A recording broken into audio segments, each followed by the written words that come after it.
You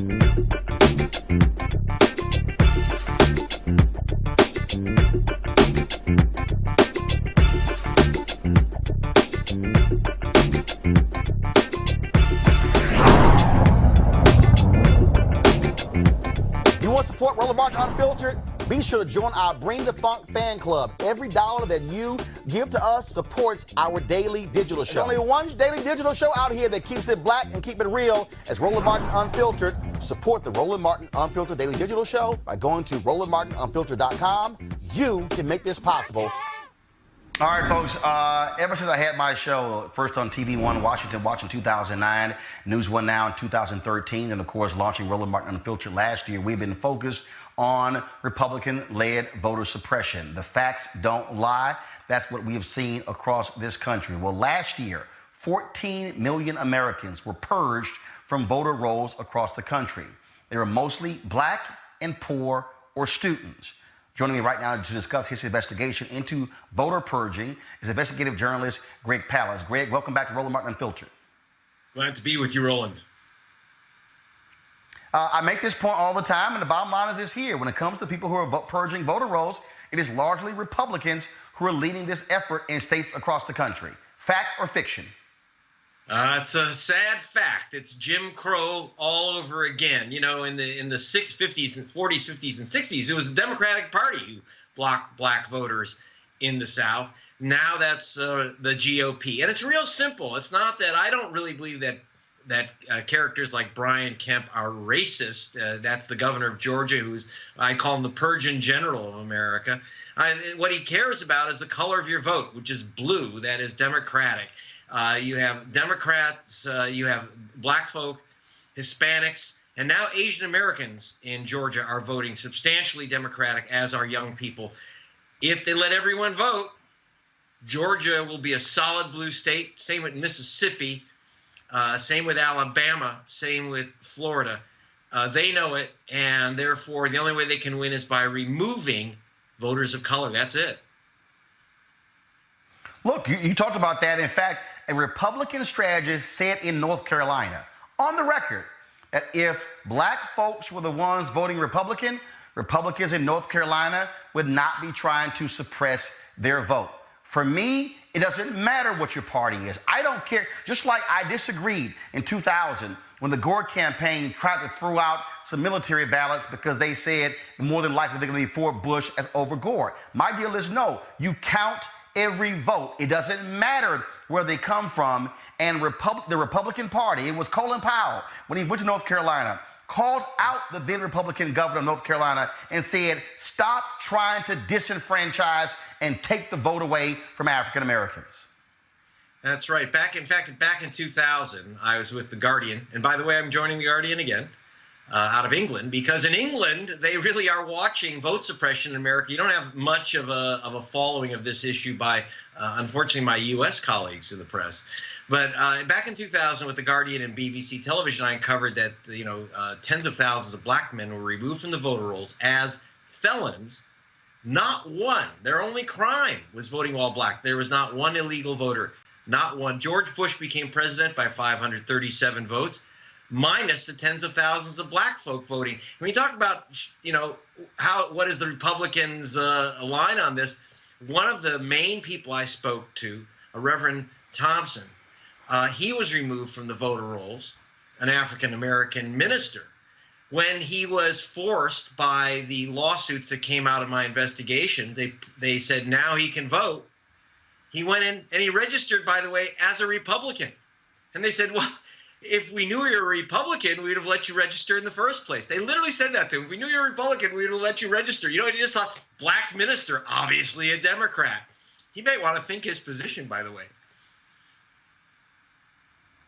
That is, and look, Malik's on my show. He's a Trump supporter. He's a Republican. And he's like, hey, you always criticize Republicans on this. But this, to me, is very clear. The Republican Party understands that their voters are largely white. They know that black and brown people vote against them because of their policies. And if they actually got their policies right, they probably would be able to compete for black and brown votes. But they don't. And so they are appealing to white voters on these issues. And I'm going to keep calling them out. But what they're trying to do, Greg, is they're trying to literally steal elections. They want to shrink the voting rolls because when there's a smaller voting population, they win.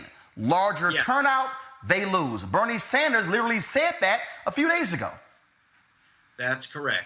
And the Reverend Jackson and I, Jesse Jackson and I, were talking to Bernie Sanders, one of the few people who's actually saying, hey, we have to make this an issue. Everyone should be allowed to vote. Now, when you have to understand the massive size of this purge, you mentioned 14 million people in the last year. We know I actually sued Brian Kemp, Secretary of State of Georgia, while he was running against Stacey Abrams for governor of Georgia. And he had removed 500,000 voters from the voter rolls. I sued him, got the voter rolls, got the names and the addresses of people he purged. He said those people had left the state or moved out of their county.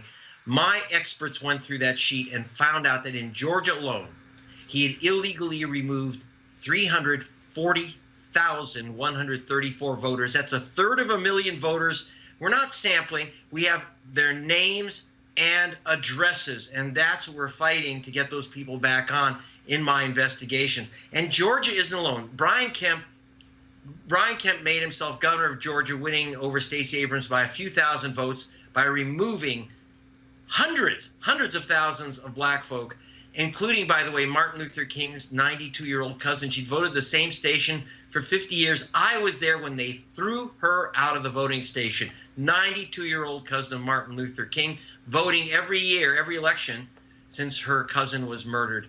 We are taking this investigation to Ohio, to Michigan, to Wisconsin, to Mississippi and North Carolina and other states where we know that they are illegally and wrongly purging people. Our experts, we've filed legal actions in 26 states so far, and we expect to get those lists, and I'll be reporting on that, well, for Roland Martin, Unfiltered, and the Guardian newspapers. Well, look, Greg, anytime you want to come on the show, you are more than welcome. This is a critical issue, one that I have focused a significant number of years of my career on, because I don't care who it is. I don't care if you are white, if you're black, Latino, Asian, if you're young, old, if you're gay, straight, doesn't matter. You should not have your vote taken. It should be done fair and square. And bottom line is, if you want to beat people, beat them on the issues. Don't beat them by cheating. Greg Palast, where can people actually contribute to help your project? Where should they go? To gregpalast.com. Gregpalast.com. You can see a little film about the work I did in Georgia in 2018 that we're going to take nationwide. And I always appreciate tax-deductible donations, but we're doing this work. They can't stop us, and I'll keep reporting for you, Roland. Thank you. All right, Greg, thanks a lot. GREGPALAST.com. Greg, thanks a lot. You're the best. Thank you. Bye. All right, thank you. All right, Mellet, what the hell's up with your party? Why can't they win fair and square? Why cheat? As I've said, each time we've had this convenient conversation on your show, I don't agree with any effort to suppress the vote. I think that the more people who are allowed to vote, whether it's college campuses or whatever the case may be, I fully support that. I kind of chuckled just a little bit when I heard your guest say that but for voter suppression efforts, Mississippi and Alabama would be solidly blue. I mean, I don't know what he's using to make that assumption, but I don't believe it as someone who's from Mississippi himself. But yeah, I don't agree with any efforts to suppress the votes. There's some a lot of conversations that people have that people are, say, well, this is voter suppression versus that's voter suppression. If it's something we were talking about something like voter ID laws or something, a lot of people feel like that's voter suppression. I personally don't. I'm not opposed to the idea that I'd have to show my ID when I go into a polling place, but I understand that many people do believe that that's voter suppression. But I don't agree with, outside of that, I don't agree with the efforts to suppress the vote. Well, Julian, it is voter suppression when you limit the places where you can get the driver's license. It's voter suppression when you have to force people who don't have a driver's license, to, especially those who are elderly, to come into a location, fill an application out, an affidavit, have to then go back and then get approved and come back in and pick up your ID, like what happened in Pennsylvania. That's why in 2012, the leading Republican in Pennsylvania said, he said, because of voter ID, Mitt Romney is going to win Pennsylvania. Think about that. He said with voter ID. In 2016, Julian, the Obama Department of Justice approved the voter ID plan of Wisconsin, but what happened? A federal judge called in then Governor Scott Walker's office saying, why are you dragging your feet in the issuing of voter IDs? Upwards of 200,000 people in Wisconsin were impacted as a result of the voter ID law. Then, of course, you had the whole issue in Ohio when Ken Blackwell was Secretary of State, saying that the weight of the paper did not actually meet the state standard. I believe the state standard was 70-pound paper, and then it was a 60-pound paper. They even tried that one. Then, of course, you also had in Ohio, Julian, in 2012, when the Obama campaign had to sue Ohio because in the counties where Republicans led the state board of elections 3-2, they extended voting hours. And in those counties, where the Republicans led voting efforts, yes, they extended those hours. In areas where Democrats led, they actually restricted voting hours. All of that is voter suppression, Julian. Absolutely. There has been a conscious effort to deny people their right to vote. I love Greg Palast. He does such great work. He's been documenting this for some time. But the fact is that I think the IDs are voter suppression. I think that what they did with polling places in Georgia, let's say in 2018, at Clark Atlanta University, at one of the voting places, they had 10 machines, but only 3 of them were working. They waited until within an hour of the polls closing to bring some working machines. Meanwhile, students were lined up around the block because they wanted to vote. They wanted to vote for Stacey Abrams. Brian Kemp stole that election just like someone shoplifts, in the store. He literally stole that election. And quite frankly, Andrew Gillum was so close that you might look at whether or not his election was stolen as well. What Greg Palast said is true. When you have a large pool, Democrats tend to win. When you restrict the pool, Republicans tend to win. The Democratic base is blacker, browner, younger. The Republican base is old and basically white. Milk is an exception to the rule, of course. There are a couple others. But basically, that's the difference there. And they have had a concentrated effort. North Carolina screams to my mind, where they basically have made it difficult for students to vote. Students live on campus 9 months a year. That's their home. But they made it difficult for students to vote. They've moved polling places around. In 2016, one particular county went from having 8 polling places in 2012 to 2 in 2016. So that's voter suppression. In Mississippi, some people had to go as many as 40 miles to get to a polling place. That's voter suppression. And it is conscious, it's deliberate. Let's just look at the 3 states that 45 won: Pennsylvania, Wisconsin, Michigan. In each one of those cases, you have a narrative about voter suppression. In Michigan and Detroit, they lost 10,000 ballots. I mean, who loses 10,000 ballots? That could have been the margin of difference. So the message for Democrats is we have to fight harder, fight longer, and ensure that there's fairness. The Lawyers Committee of Civil Rights Under Law often has lawyers monitoring even as voting is going on because some people are not being allowed to vote. Kelly, according to the Leadership Conference on Civil and Human Rights, folks, you can go to their website, www.democracydiverted.org.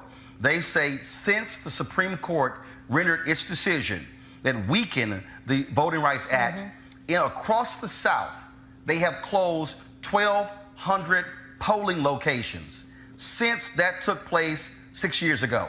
That is also voter suppression, Kelly. It's absolutely voter suppression. And what's sad is that the Voting Rights Act was more or less pretty weak. Like, it needed more legislation to truly strengthen it so that we wouldn't have these type of issues anymore. I kind of liken it to a rickety wheel so to speak, the Voting Rights Act, and the Supreme Court basically took out major spokes of that wheel, such that it's almost not sustainable without those spokes anymore.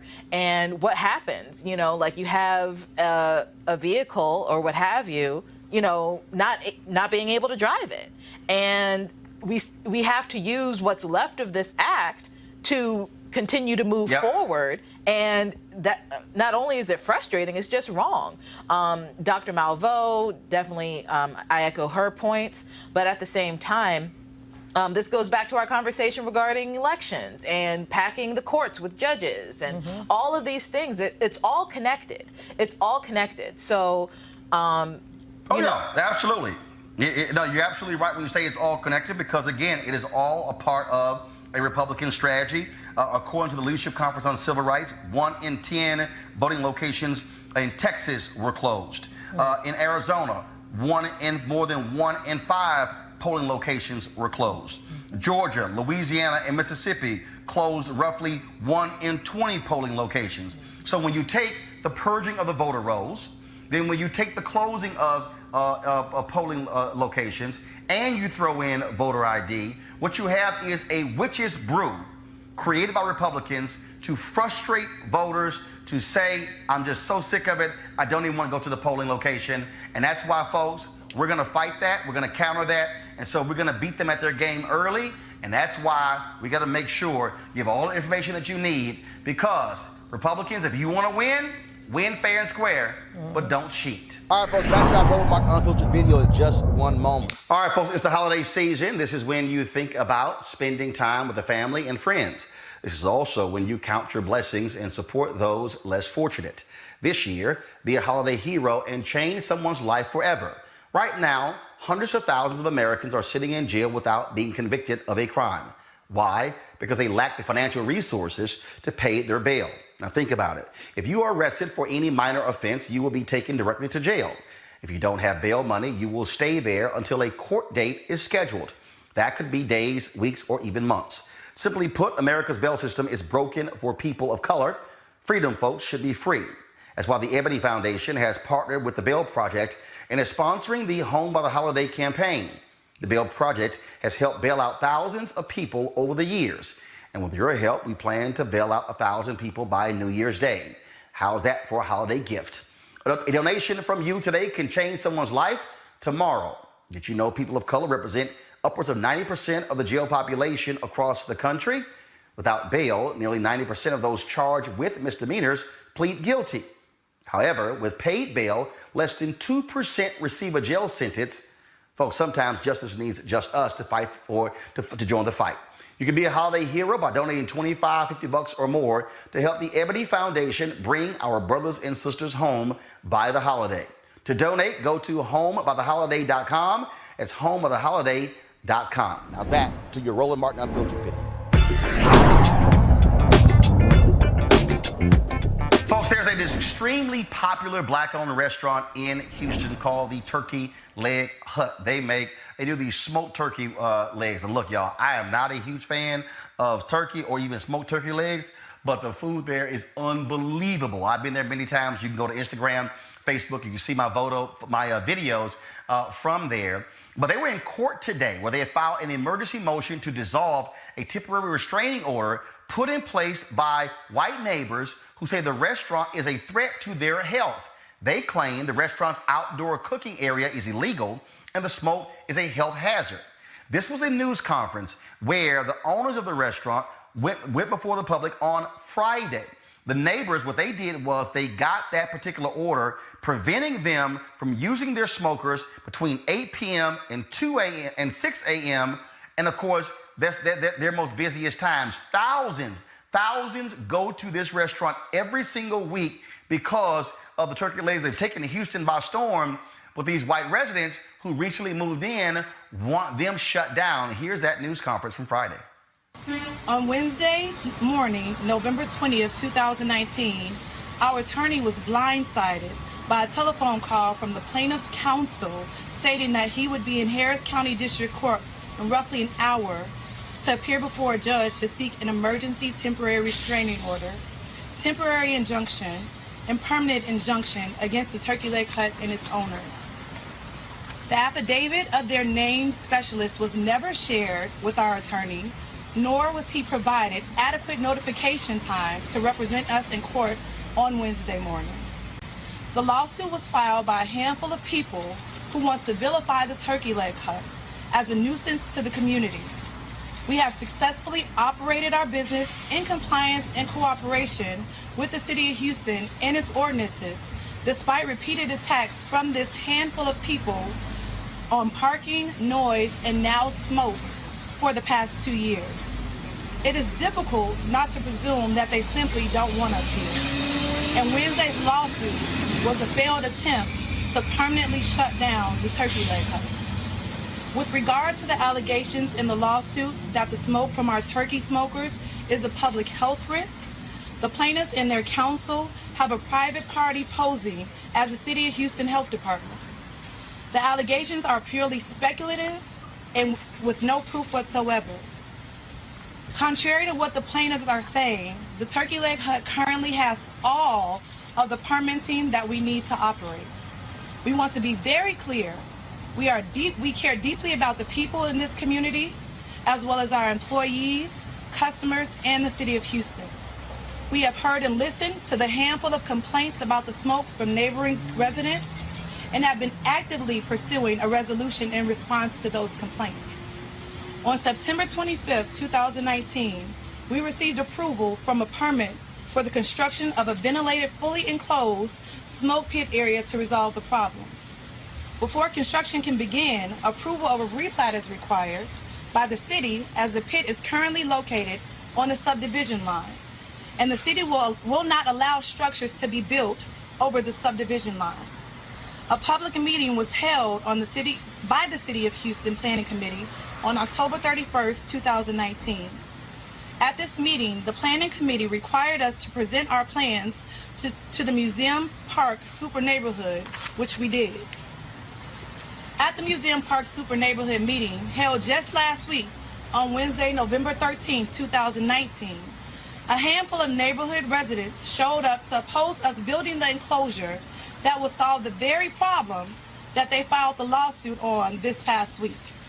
Despite the opposition, we answered all questions regarding the replat, as well as questions regarding the pit area. All right, folks. Now here's the deal. Okay, so they they went to court today trying to get it lifted. I'm still waiting. I'm texting the owners right now to find out, of course, what actually happened. But check this out. Y'all about to really trip out. I got my hands on an email. And first of all, part of the ruling today when we went to court, they included in their motion some of what's in this email. But yeah, I got my hands on the email. And y'all ought to see the crap that these folks actually said in the email. The email was written by this guy, Matthew Trail. The email is from October 5th, 2019. This is what he writes. Chris Feldman is their lawyer. Chris thinks we have a good case going forward on the nuisance issues such as smoke and noise in the city's non-enforcement. He is going to research if there are permit deed restriction ways that we can prevent the parking lot, but he says that does not fold as neatly into the nuisance complaint as the other issues. Still, it will be part of the overall nuisance complaint, and if we are successful, we might be able to stop it altogether. Then he says the best idea from yesterday is Chris is going to create the special mini neighborhood organization to bring the suit. This is good news for us because it means none of us have to bring the suit in our own names. We will essentially all just be members of this organization that, quote, decided to sue. They have that in quotation marks. It should shield us somewhat from individual discovery requests and makes litigation a lot simpler for Chris's firm. We need a name for the organization, so feel free to suggest. Greater Rosedale Protection Association, Alameda Quality of Life, the Justice Society of Tomorrow, I don't know yet. This organization will sue on our behalf, and we all would just be its members. The money that you contribute would just be toward your membership, and you would not have to say that you are directly funding a lawsuit. in boldface, this does not mean complete anonymity. Your name as a member would still be out there. It just means the litigation does not have to be in our individual names. We're thinking that Josh and I will be managers and someone else will be the president. I'm going to invite the MPNA to join as well and also ask them for money if they have any. Chris is committed to keeping our costs to a temporary injunction to $20,000. We will know by that point what sort of defense they will have and what sort of success we are having. It is still very important that you all join an organization and contribute to the lawsuit. We still need to raise the money. The organization is still just us working together. But I got y'all email. We need to collect money from everyone. No one is demanding a specific amount, but please contribute what you can. Let Josh or me know when we can come by and pick up checks. Everything will be held in a trust account by Chris's firm. Please make the checks out to Feldman and Feldman PC. All right, y'all, now check this out. The next big thing is record keeping. Chris asked that from now on we take video of anything that looks like nuisance. If you're out and you see a loud car or motorcycle, take video. People peeing on your fence, video. Drunk folks staggering back, video. Smoke billowing through the neighborhood, video. Loud music, video. I know most of us might have thought about avoiding our homes next Sunday for the street party. They had a festival, y'all. But he said to take video of that especially. All nuisance in whatever form, we need to video from now on. This is the key. The ultimate goal of this litigation is obviously for the turkey-leg hut to be somewhere else and not on our corner. But that cannot be the stated goal. Let me read that again, y'all. Wow. The ultimate goal of this litigation is obviously for the TOH, Turkey-Leg Hut, to be somewhere else and not on our corner.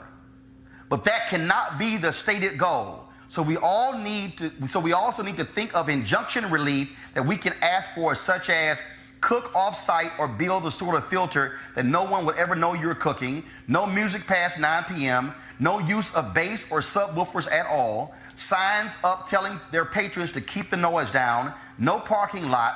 If no parking lot is not possible, then I was thinking that they have to provide an officer there to keep the peace. Hopefully we can just stop the lot, some sort of monitoring system for both noise and smoke that will result in them being fined if they go over. If you have other suggestions, please give them to us. Now, let me explain to y'all. This thing is so popular that the owners bought several nearby lots because of all the people who are coming there. This, y'all, is a historic black neighborhood. 3rd Ward is where JFK's high school, my high school is. That's where Texas Southern University is. Alameda Road, where Houston, like literally across the street from Turkey-Leg Hut, is KCOH Radio, the most historic black radio station in Houston. That's where Skipper Lee Frazier, all the artists used to come in, all the Motown people. Alameda Road used to be the corridor of black businesses in 3rd Ward. It's just across the freeway. But what has happened is these former colonizers, now gentrifiers, have moved into these areas, and now they want to move out these black businesses. We've seen this all around the country. In Oakland, where you had a white guy moving into a traditionally black neighborhood, called the cops on a black church where they were actually having choir rehearsal on a Wednesday, and said that the noise coming from inside of the church was too loud. You've had, of course, where the black drummers in Harlem, they've been beating their drums every Sunday for decades. White folks moved in, called the cops. We want them to stop making noise beating those drums. Luther Campbell talked about the exact same thing happened there in Miami. Black neighborhood, whites moved in, wanted the traditional black things to stop, saying y'all are making too much noise. What you're seeing here are white residents in Houston specifically targeting one of the most popular restaurants in the city in an historic neighborhood, and they want them to leave. You heard them say, we don't want them on our corner. Kelly, this is what is happening in black neighborhoods nationwide that are changing. We saw with the go-go music in Washington, D.C., where they said, oh my God, turn that stuff down, and it was due to protest where the brother who owned that store brought the music back. But that's what we're seeing, where white folks are moving into black areas and changing the culture. Last one for you, Kelly, Shiloh Baptist Church, right there in Washington, D.C. White folks have moved in and said, y'all have too much parking on Sundays. is where people go to church. They literally are trying to force Shiloh Baptist Church out of the neighborhood they've been in for more than a half a century. Kelly. I was going to actually make the point about Don't Mute DC, because this is definitely akin to that.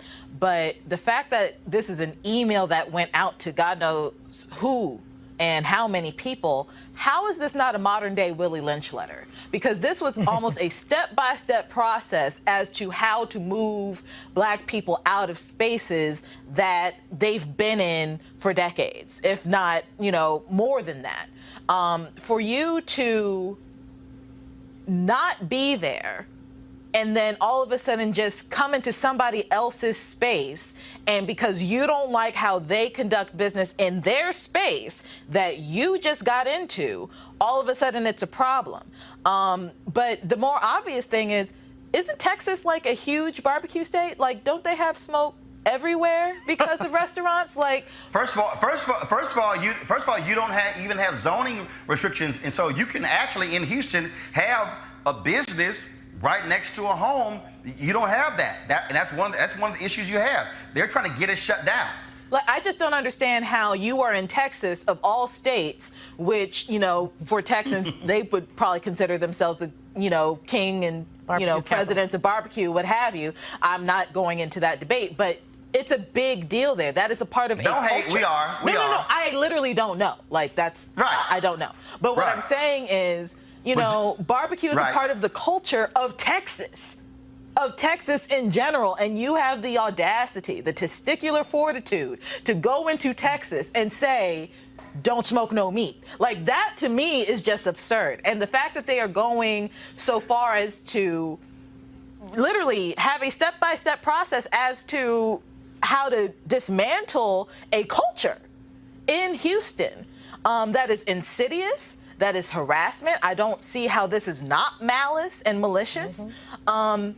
If anything, I would countersue and sue, I don't know what the elements are in Texas, but intentional infliction of emotional distress is certainly something that I thought of. Gotcha. Negligence, harassment, slander, libel. I mean, just pile the book on it, because this is ridiculous. This is absolutely absurd. Julian, the couple who owns it, they actually live in the neighborhood. They're from the neighborhood. But again, we're seeing this all around the country. This is happening all around the country. Yes, it is. And, it not only is it gentrification, Roland, it's also economic suppression, because these people have put their heart and soul into this business. You could tell as the sister was reading her letter, put her heart and soul into this business, and they want to take it because it inconveniences them. That was just like the white boy who said Howard University should move. When Howard said that they didn't want random dogs running around their campus. He actually, Howard should move. I don't want to get mad all over again, because that was... No, but Roland, you got the smoking gun. I don't know how you got the email, but congratulations for getting it, because guess what? That man who signed that email, he says, we want to hide and we don't want anybody to be liable. Dude, you are liable. And the law firm is liable as well. They want to hide because they don't want to be sued. This couple needs to sue them for their homes, their automobiles, and everything else they have. This is just insidious, and it's happening, as you say, all over the country, where Black folks have built up a base, and not only a base, a historic base, and folks want to come and get it. Now they'll say stuff like, oh, it's the market. No, it's not the market. It's your caucasity. That's all it is. There it is. Melik, first of all, first of all, here's what happened. The Turkey Leg Hut owners got a hold of this email, went to court today at 2 p.m. The ruling came down that Turkey Leg Hut has been allowed to resume their normal meat smoking hours following an emergency hearing Tuesday afternoon.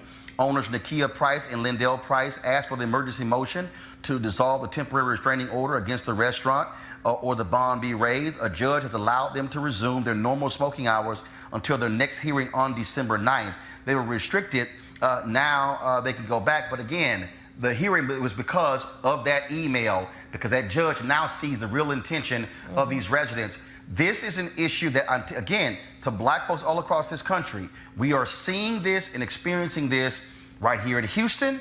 We're seeing it in Harlem. We're seeing it in Oakland. We've seen it in Miami. We've seen this in Chicago, where again, these traditional Black customs, black things that black folks have done for decades are being impacted by whites coming in saying, no, you can't do this. Remember the woman out in Oakland who told a black man he couldn't barbecue when there were no rules against it? And of course, she called the cops. Well, hell, they've had barbecue parties every weekend ever since then. But this is what black people are experiencing. Here you have a black couple, a hugely successful restaurant, only open 2 years. Thousands are coming through. Yesterday, they partnered with Joe Young, a basketball player, professional basketball player, handed out 3,000 turkey legs to the community for Thanksgiving. And these folks want them run out of the neighborhood that they grew up in.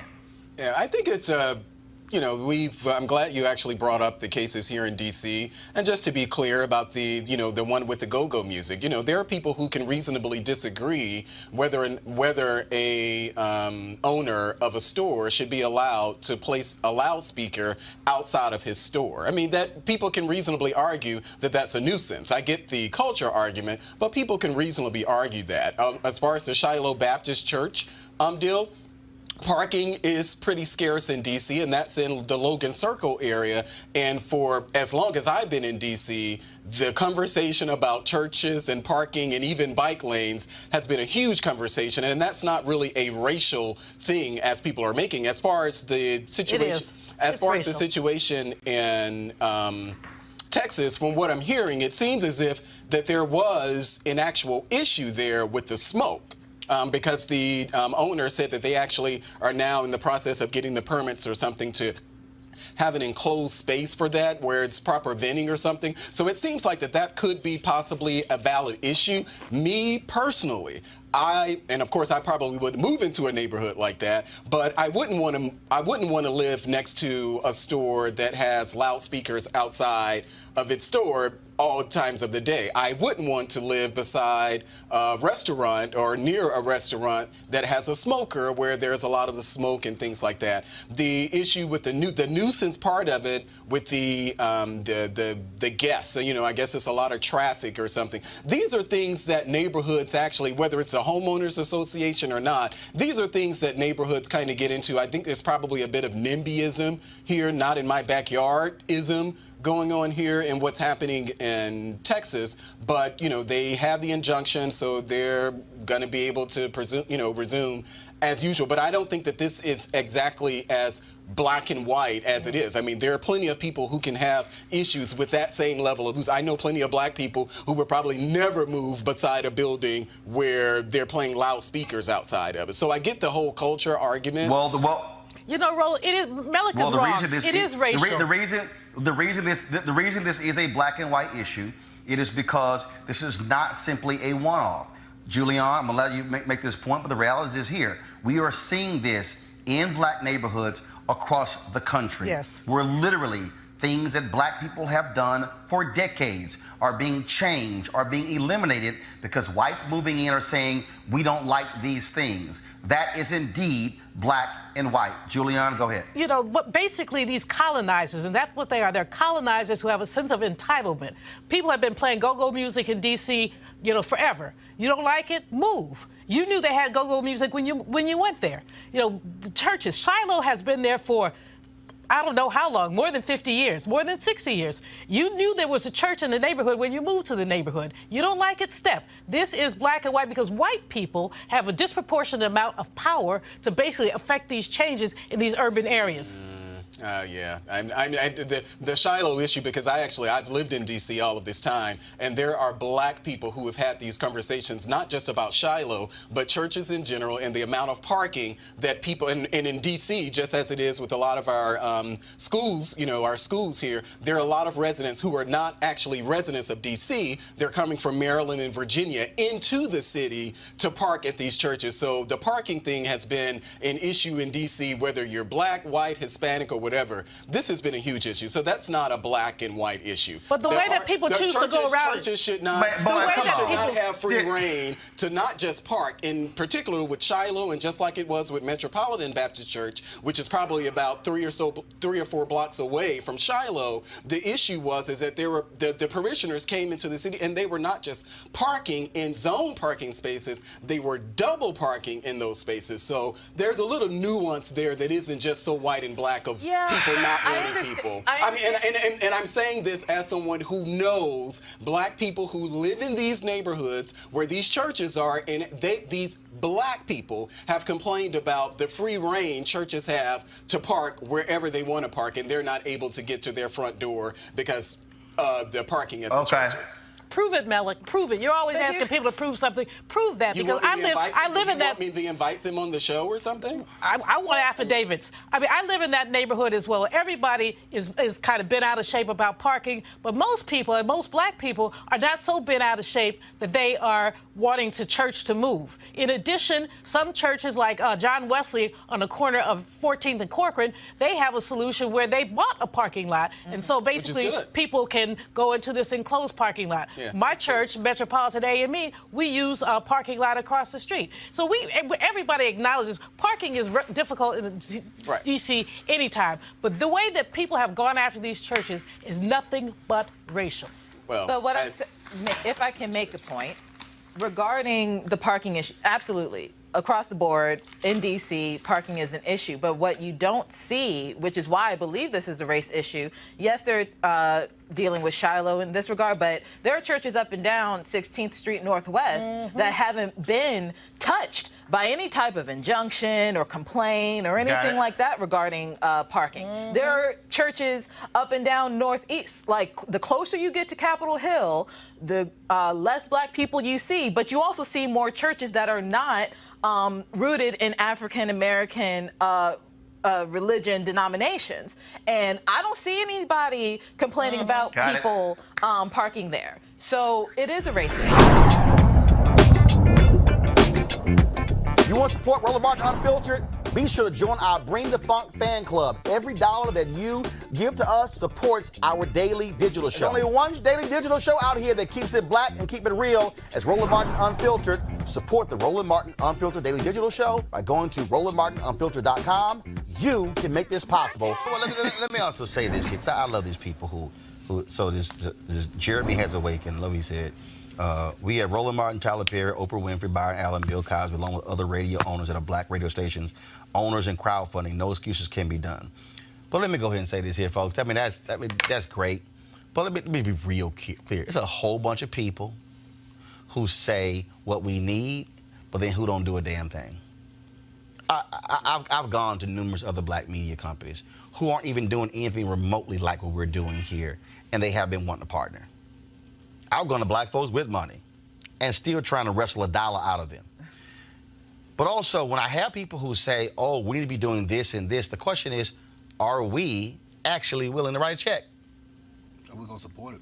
See, it's real simple. It's real simple to say we need this, but then what do we do?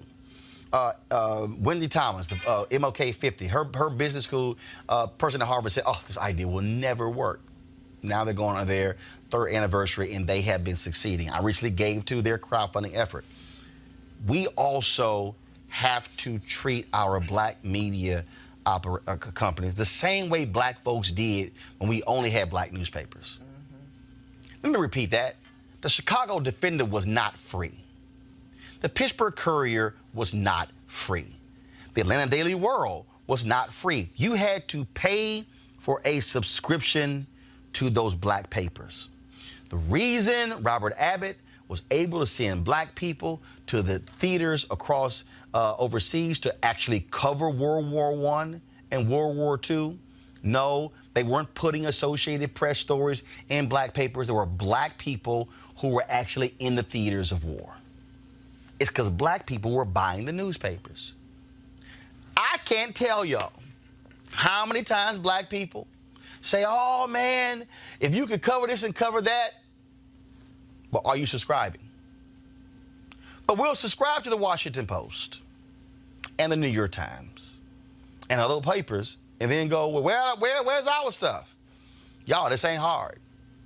When I say we were in Atlanta on Wednesday, cover the debate, I would have loved for us to do a pre-debate show with a panel and a post-debate show.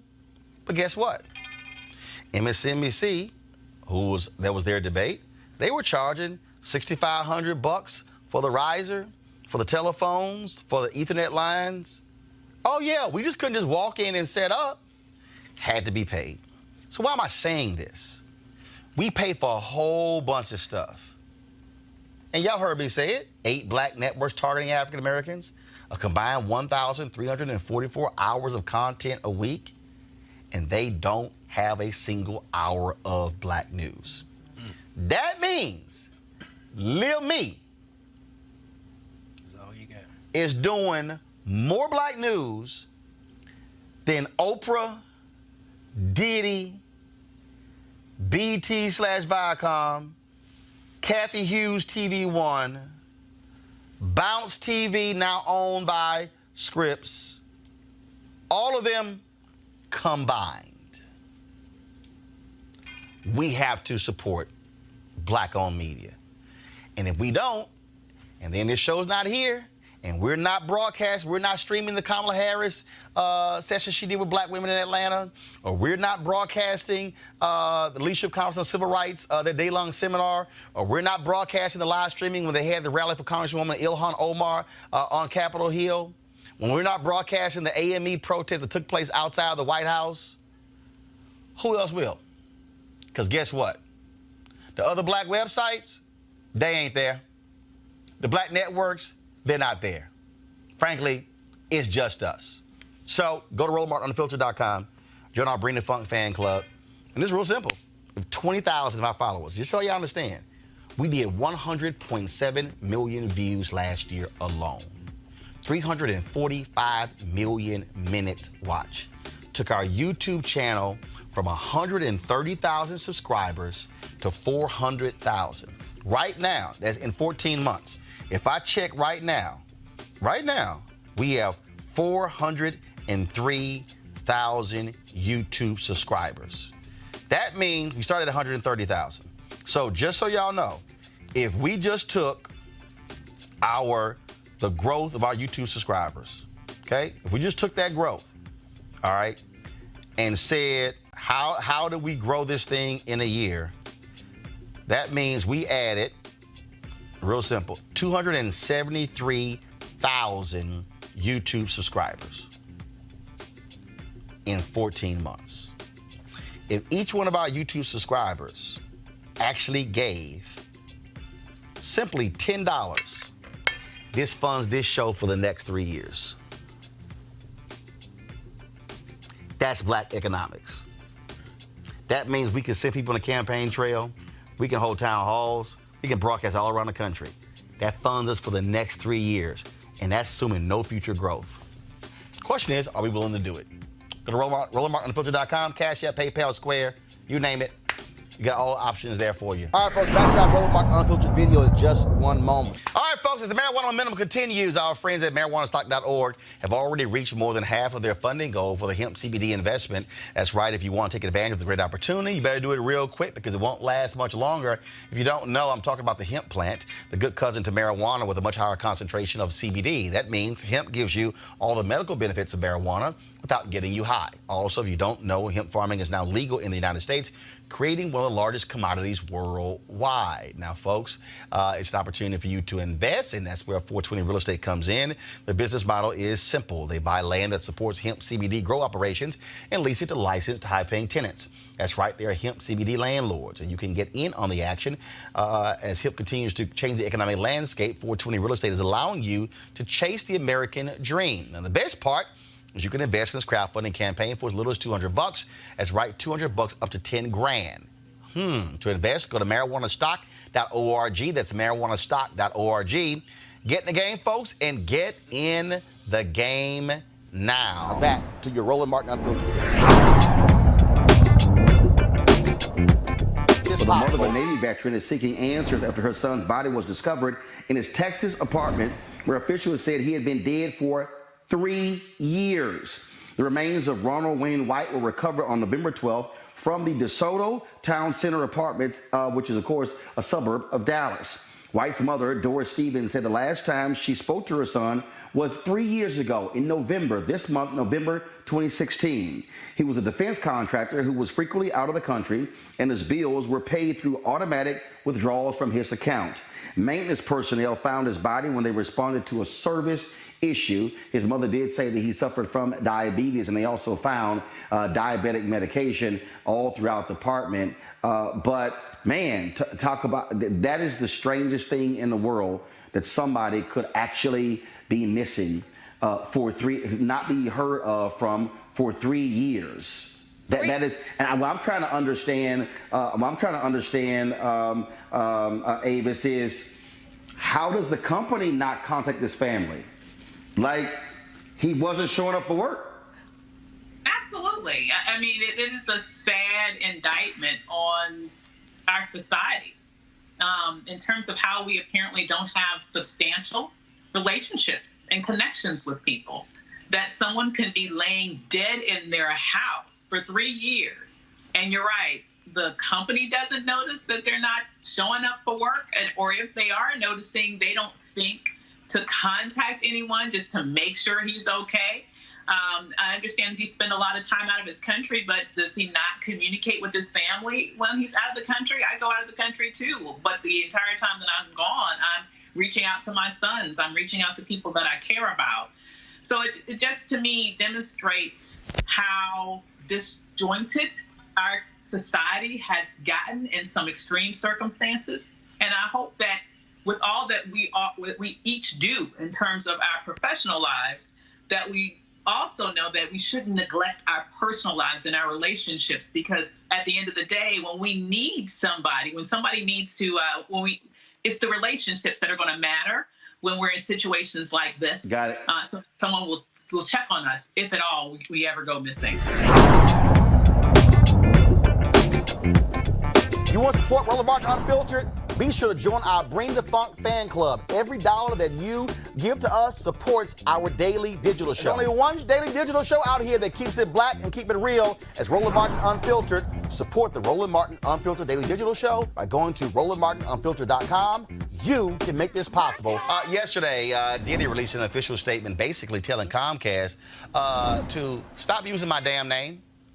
Now, of course, Comcast has been fighting Byron Allen over his lawsuit against him for not carrying his networks. They went to the Supreme Court, where the Supreme Court is going to rule on a portion of the lawsuit, which will determine whether the lawsuit can go forward and what legal argument he can use. So what Comcast has been doing, Comcast has been saying, hey, wait a minute. Look at all of these other black networks we provided opportunities to. They mentioned TV One. They mentioned Revolt. Of course, Diddy's network. They mentioned Aspire, which was given to Magic Johnson. My understanding, Aspire's now been sold. I'm trying to confirm that. I'll give more back details. They talked about Afro TV and some other black networks that they have actually put out there, as well as Latino networks.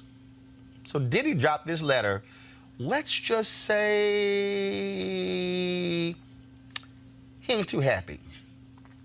My name and my network, Revolt, have been mentioned recently by Comcast in reference to the Comcast Byron Allen U.S. Supreme Court case as an example of Comcast's inclusive practices with respect to African-American owned cable networks. While it is true that we are in business with Comcast, it is not accurate to use my name or my network as an example of inclusion. I do not want my name to be used inaccurately, so I must speak my truth. I also want to make clear that this case is now about much more than cable distribution. It's about the civil rights of millions of African Americans and other minorities. First, it's important that people really understand what's at stake. In its efforts to get the lawsuit filed by Byron Allen dismissed, Comcast has taken a legal approach that could weaken fundamental civil rights protections. I have a problem with this. The Civil Rights Act of 1866, Section 1981, was designed to ensure black people are able to do business in this country and not be denied because of race. Comcast is arguing that this law only applies if racial discrimination is the only factor that leads to a refusal to do business, which would be extremely hard to prove. If they are successful, it will become much harder for any victim of discrimination to seek justice in court.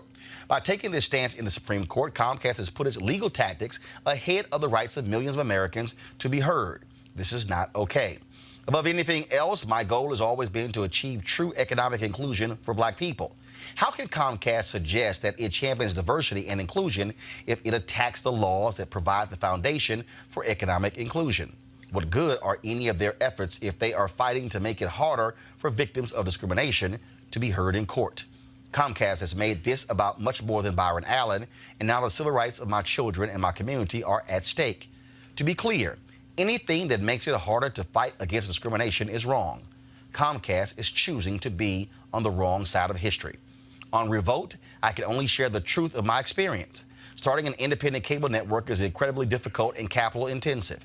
The start we received from Comcast, which was a condition of the United States government approval for Comcast to acquire NBC Universal, was important. But it is not the level of support needed to build a successful African-American owned network. Not even close.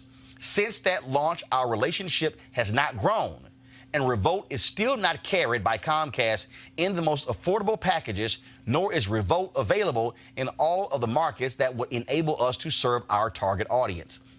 Comcast spends billions of dollars on content network every year, but just a few million go to African-American owned networks like Revolt.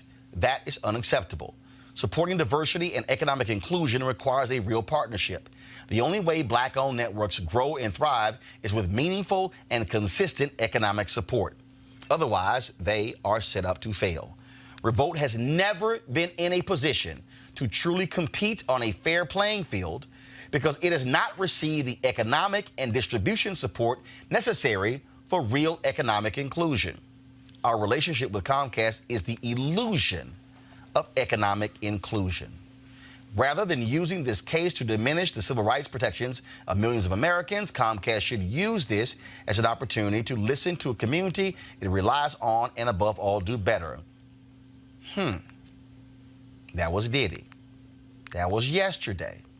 Well, today, Paula Madison, one of the owners of the Africa Channel and a former NBC Universal executive, issued her own statement. Quote, "The Africa Channel's relationship with Comcast has been cordial and at times even jovial, but our economic relationship cannot be described as a good one. Yes, Comcast is distributing TAC in business since 2005, and my family's investment business is the largest shareholder to about 4 million subscribers, but it has not meaningfully expanded our subscriber base beyond about 2 million Comcast subscribers. In 2011, during the Memorandum of Understanding process, TAC requested that Comcast count it among the 3 channels it will launch, believing those new channels would be distributed to tens of millions of Comcast subscribers. Because TAC was already carrying approximately 2 million Comcast households, TAC was denied and told we were ineligible. Indeed, Comcast is the largest distributor of our small, independent cable network. At that time, Comcast assured the leaders of the NAACP, National Action Network, the National Urban League, that Comcast would increase TAC's subscriber count from 2 million to 6 million, which for a small, independent cable network would have resulted in a palpable economic boost. Eventually, TAC received just half of the promised increase. Since then, TAC has been in conversations with Comcast regarding the additional cable carriage. We have been told that carrying TAC on demand might be a possible solution. The representative said Comcast is considering networks with 0 to very low license fees. And so with virtually no leverage, we offered to reduce our carriage fee or even agree to a flat fee in exchange for wider distribution. We still believe that a loss in carriage revenues would be offset by increased advertising revenue generated by a larger subscriber base. But Comcast has consistently dismissed those requests. TAC has been an extraordinarily good partner by supporting all of Comcast's multicultural initiatives, such as sponsoring the Adunde Festival, the largest African gathering in Philadelphia, home of Comcast, as well as other Xfinity VOD marketing initiatives targeting the African-American community, but to no meaningful reciprocity. Although Comcast has not shut out TAC, Comcast has not been a good business partner.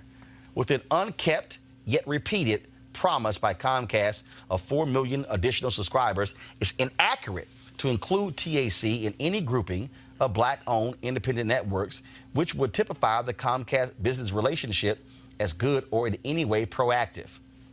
During the MOU process, I met with Chicago Congressman Bobby Rush as part of the congressional approval process.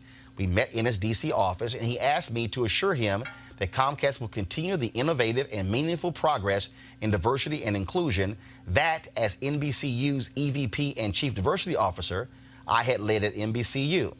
I assured Congressman Rush that I did not know if the Comcast folks would do so and certainly had no way of predicting this.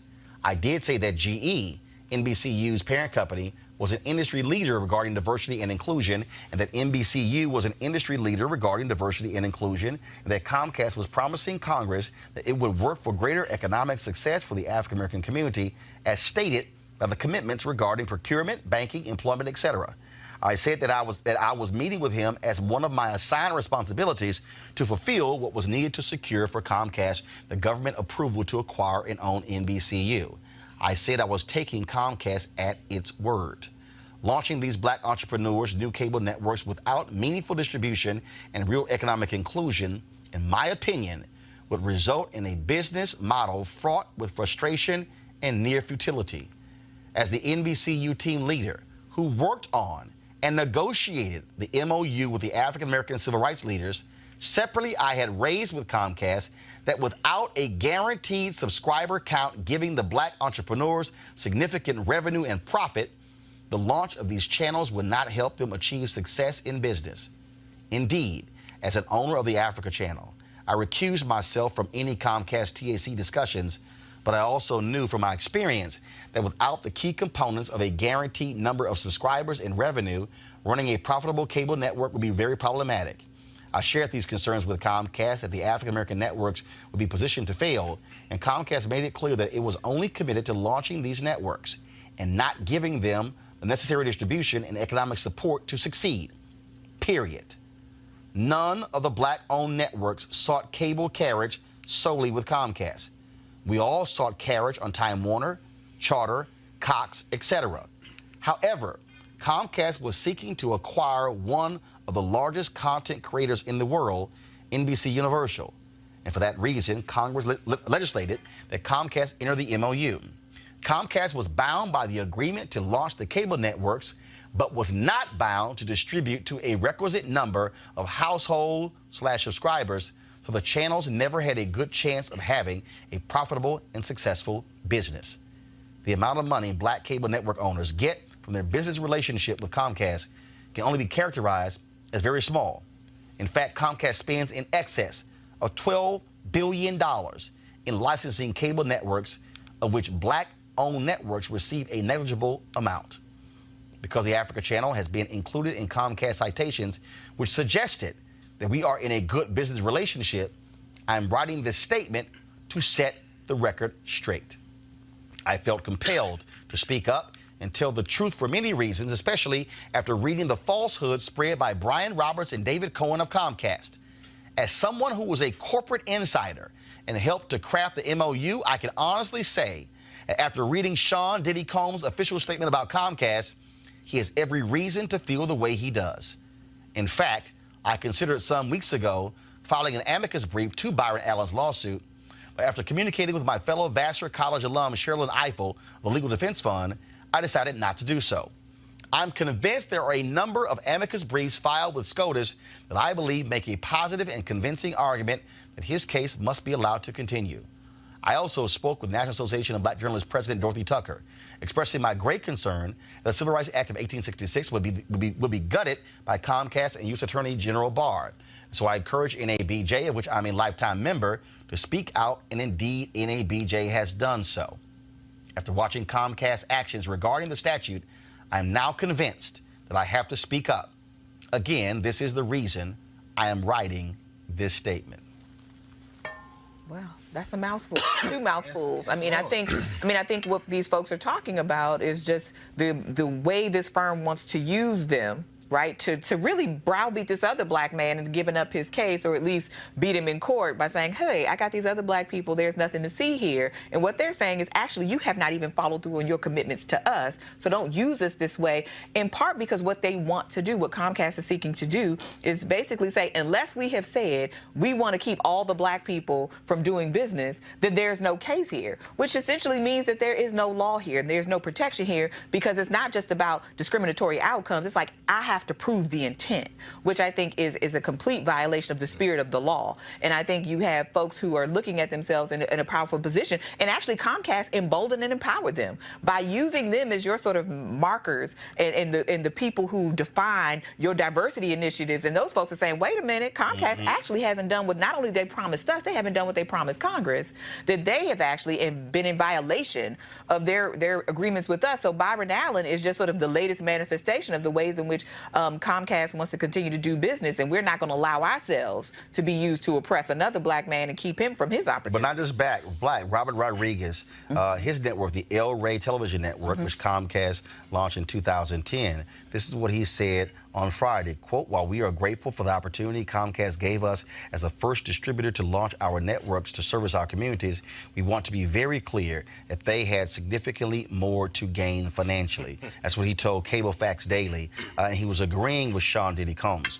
But here's the thing, Ray, that also has to be done here. The MOU that was signed by those civil rights organizations, you needed business people negotiating those. You needed people who understood the industry negotiating those. Because if anybody who knew the industry, they would have said, no, you got to guarantee distribution. See, just saying you can have a record label is one thing. But if you got no access to the places that are going to play your stuff, it don't matter. And that's the real deal here. And this is no disrespect to any of our civil rights organizations. But I will dare say this. The problem with that MOU was it was weak. You cannot say, hey, just launch a network. No, you got to say, no, not just launch a network, carry them on all of your systems, and don't put them on the upper tiers. Put them on the lowest tier, because BET is the only black network that is on the basic tier because they were the first. That's it. And so what happens is, I know for a fact when I was at TV One, they will put the black networks on the tier as with HBO and Showtime. So that means that black people, to get the black networks, had to pay the highest cable bills in order to see us. So even though we were in 55, 58 million homes, we were available in that many homes. But how many could afford us? How many could afford us? And then further, how many are accessing it, right? We all know that when we sit and flick through our cable channels, there's perhaps a range of channels in which folks traditionally move through, whatever your normal programming may be, likely your local channels, and then some extras as well. But when you put some of the other channels in channel 1,694 and all the other channels are 210 through 211 through 290, that changes the way folks will view things. That will change your advertising revenue. That will change a host of things. Further, Comcast has demonstrated a pattern that it is willing to use black networks, black media, black content creators time and again to serve whatever aims they have. Whether that aim is an acquisition of a larger property, whether that aim is to dispel a lawsuit that they're fighting against, Comcast has time and again shown that they are willing to profile, highlight, and put on Front Street their black friends, so to speak. And at no point do they, forgive me for going, at no point do they ever show any meaningful interest to develop, nurture, and curate black content, but they want to share their black friend. And I like that Diddy statement is so eloquent, so well articulate, and so knowledgeable about both the law, about the application of carriage, about the application of content. And as Diddy says in his raps, it's very true about his PR statements. Don't worry if I write PR statements, I write checks. My question is, what would happen if all the black media company owners like yourself, all these moguls, what would happen if we started our own network? No, but that, no. The same problem that we're having right now? The same problem we're having right now. The issue is not starting your own network. That's not the issue. They started the networks. Okay. It's distribution. Yes. See, you could start a network. So we still have to go through somebody like Comcast. That's the distribution network. So they're the only ones. So unless unless you're talking about the Time Warner type deal, the DirecTV, AT&T. Here's what you have. You have Comcast, which is the largest cable provider in the country. Okay, by 21 million homes. You have Charter. Okay, they absorbed what used to be Time Warner Cable. Then you have DirecTV. Then you have Dish. Those are your satellite providers. Right. Then you have a whole bunch of other smaller cable operators. That's what you have right now. So you have to go to each one of them to get a carriage deal. So you can sign a deal with a Comcast that it's called not an MOS, but multiple operator system. So you can sign a deal with Comcast. But what we had to do is we had to go to each individual market. So what happens is in cities, a cable network has the cable franchise. Okay. That's granted by the city government. And so in that city, the city council votes on, you get the city's cable franchise, just one. Now, it was a lot of drama when Verizon Fios came in, and then when AT&T Uverse came in because they were not cable, they were fiber optic. The cable systems were fighting them, saying, no, y'all got to go through the same approval process as us. That's why in some places you had access to Verizon Fios, AT&T Uverse, as well as the local cable deal. And so then what happened, and that typical deal, it may run anywhere from 7 to 10 years. Okay? So they essentially are the exclusive provider for that market. That's it. And so some markets are charter markets. Some markets are Comcast markets. Then some of the cable companies. And so we had to go to individuals. So when the Washington Post owned a cable system, it was in Mississippi. It was a city was 70% black. The Donald Graham was next door neighbors with the CEO of TV One. So they kept telling us on a corporate level, hey, we got no problem with TV One. We go down to Mississippi, and the local general manager like, ain't nobody asking for TV One. Now, we knew they were lying. It's 70% black. But that local GM decided whether or not we would do a deal. So we would have to put on events, and we would have to draw up, interest among the public. But then here's the problem. If you got caught encouraging folks to write in, they could ban you from other networks across the country. Doc, I'm trying to tell you. Wow. TV, you gotta understand, I know this because I had to live it. Right. TV One, Jonathan Rogers, the founding CEO of TV One, he's the first CEO of TV One, sent me across America to do events in black communities to get black folks to request TV One. I went to Rochester, New York. I went to Buffalo, New York. I went to Fort Worth, Texas. I went to San Antonio. I went to Charleston, South Carolina. I went to Savannah, Georgia. Went to all around the country, putting on these events. This is who we are to get black folks interested. And we have to do all of that. Now, Comcast could have said, we're going to put you on all of our systems. Kill all that in one move. So that's also. So you have Revolt, to my understanding, not even being carried in Philadelphia. Okay. And Revolt's like, hello, all the black folks in Philly? Yep. And so that's what you got going on here. So it's been very interesting. And so I'll say this here. For Diddy and for Paula Madsen with the Africa Channel to drop these letters and lay this out, if I'm Comcast, I'm like, damn, we are not winning this war. And if you look on Twitter, Comcast has been loading up on tweets showing all their multicultural efforts. These letters and what Robert Rodriguez had to say, trust me, is not going to see. Now, granted, the people who did Afro TV also wrote a letter praising their working relationship with Comcast. But these other folks who Comcast has been touting, been like, nah, that ain't the case. And that's what happens, though. You put these people's name out there, and now people are like, oh, now we got to respond and tell the truth of what the relationship is. They have not done what they promised. Exactly. They haven't done what they promised, and what they want to do is use us to harm this other black man, and we're not going to be used in that way, because the real sort of power in this moment is not in sort of siding with Comcast and staying quiet, right? It's siding with this person, because everybody has a lot to gain here, right? It's not just by absolutely they've been affected by it. And I think, and people also don't. I mean, the reality is that look, this is a fight between Byron Allen and Comcast. But what it also is exposing are some of the underbelly of what happens in the industry. Absolutely. And that's what people don't understand, because your carriage and your subscription fees is what drives your revenue. And so what happens is when you sign a cable, people don't realize, when you sign a cable deal, some of these cable deals are 5 years. Some of them are 7 years. So what happens is you negotiate a deal with the Comcast or Charter or anyone, and let's say you say it's Comcast, and they say, okay, 10 million subs, okay? Get a calculator out. You go, all right, so you're gonna pay us 10 cents per sub. So that's 10 million subs. Again, if it's 10 million times that 10 cents, that means we making $1 million every month.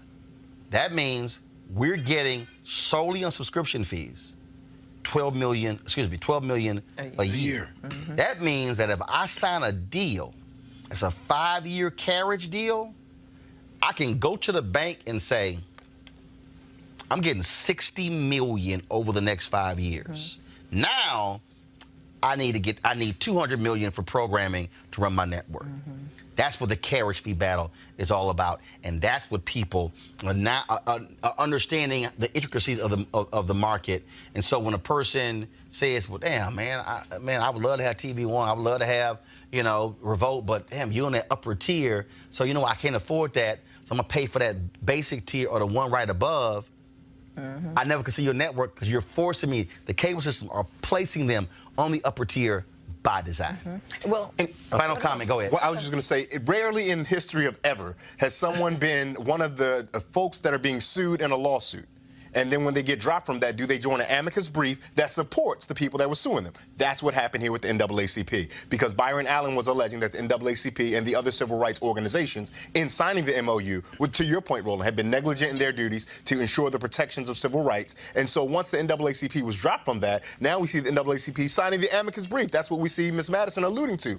And lastly, one of the things that Comcast definitely doesn't want to have happen is if this case goes forward, there will be depositions, right? And so no one in the history of ever wants to sit for a deposition. Because if you get subpoenaed, so yeah, and so Diddy, if they can dismiss this, if they can dismiss this, that's fine. But all that stuff that Diddy's talking about, all that stuff that Ms. Madison, Mr. Rodriguez are saying in their statements, those things become unsworn under oath, and all of Comcast's But they could have fixed it. business. They could have fixed it back in the Ninth Circuit. When they lost, they could have said, all right, we're going to go ahead, we lost, we're going to pay you and be done with it. They decided to challenge it. Well, how long have you been observing capitalism in America? Right. When do people lose? When do people lose and go, you beat? I would be very interested, Mel, to see what happens in this case where Lowndes County, Alabama Sheriff Big John Williams was shot to death on Saturday at a gas station where people often hung out. They had a call there about loud noise there. He approached a truck to ask them to turn the noise down, and it was when this young man, William Chase Johnson, the son of a Montgomery County Sheriff's deputy, who shot and killed the sheriff. They were looking for him. He returned later, it was around midnight, with the gun, walked up and said, "I did it," and turned himself in. Unfortunately, talk about a sad case, Big John Williams, his own son, was actually at that gas station and witnessed his father being gunned down. Just a shocking story. This was a beloved black sheriff, worked there for about 40 years there in Lowndes County, Alabama. And so you would hope that a jury there will seek the death penalty against this young man who shot and killed this sheriff. But it also shows you again the uneven justice where in this one case, a cop who kills a black man who is found guilty of manslaughter and not murder. The question now then becomes, will you have this white kid who kills a black sheriff? Then what will likely be the charge and what will likely be the decision, the verdict as well? Malik, your thoughts? Yeah, I have little doubt that the white guy who killed the sheriff down there in Alabama will be convicted, and he probably will get the death penalty. I just don't have any doubt about that at all. If you think about what we're talking about here, it's really, violence against police officers, and it really doesn't matter whether you are a white police officer or a black police officer. If you harm one, chances are, if you actually make it to jail without being shot or killed first, the jury's pretty much is going to convict you. The other case that you were referencing about the cop, this is just another, it's another example of what we've seen in other areas around the country where juries themselves find it very difficult to convict police officers, whether it's a white police officer or a black police officer. But as far as Alabama is concerned, I imagine, despite the fact that he is the sheriff's son, not the sheriff's son, Yeah, deputy sheriff. The deputy sheriff's son. Deputy sheriff's son. Deputy sheriff's son. I just have little doubt that a jury is not going to convict him. Like he's going down for. I don't know about that. Got it, Julian. I don't know that he's going down. White folks pull all kind of rabbits out of the hat in order to make excuses. Maybe he was crazy. You know, anytime someone, mental incapacity, something like that. I mean, he should be thrown up under the jail because violence against a police officer is often seen as a greater form of violence. But I'm not sure, and I want to know, actually, why does his daddy still have a job? Because if that was his father, he learned how to hate black people from his father. He learned how to do it in his home. Now, to the other case with the white police officer being found guilty, what I think about that, Roland, is that happens so rarely. It happens so rarely. I'm not going to see it. Kelly says it causes her to have hope. It doesn't cause me to have hope. It's like a black swan. It so happens so infrequently that while it's correct, it's not. I don't see it as a trend. I'm just trying to be optimistic. Well, I'm just trying to be realistic. I know. I'm usually realistic, but I'm just like, it's Alabama. Well, you know, we have to take hope wherever we can, but we also have to be realistic whenever we can. I agree. And you know, as Malik said, this is the state of Alabama. This is the state of Alabama, y'all. So, you know, Jeff Sessions country.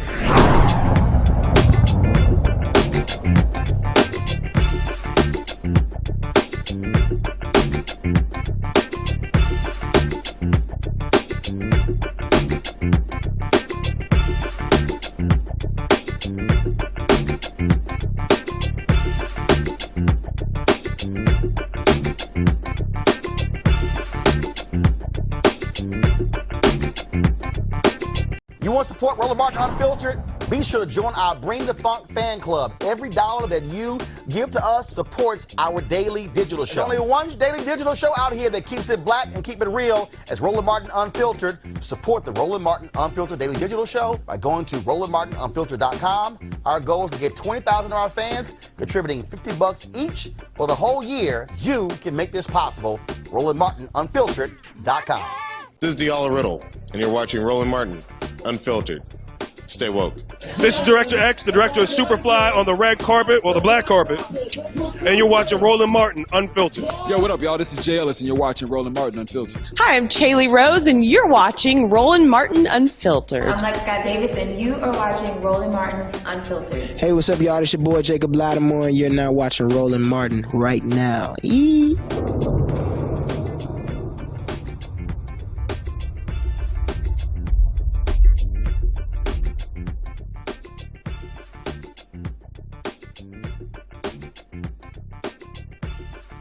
You want to check out Roland Martin Unfiltered? YouTube.com/Roland S. Martin. And subscribe to our YouTube channel. There's only one daily digital show out here that keeps it black and keep it real. It's Roland Martin Unfiltered. See that name right there? Roland Martin Unfiltered. Like, share, and subscribe to our YouTube channel. That's YouTube.com/Roland S. Martin. And don't forget to turn on your notifications so when we go live, you'll know it. Hey fam, want to check out Roland Martin Unfiltered? The blackest show on all of digital, cable, and broadcast. Check out our audio podcast. There's only one daily digital show out here that keeps it black and keep it real. It's Roland Martin Unfiltered. Press play.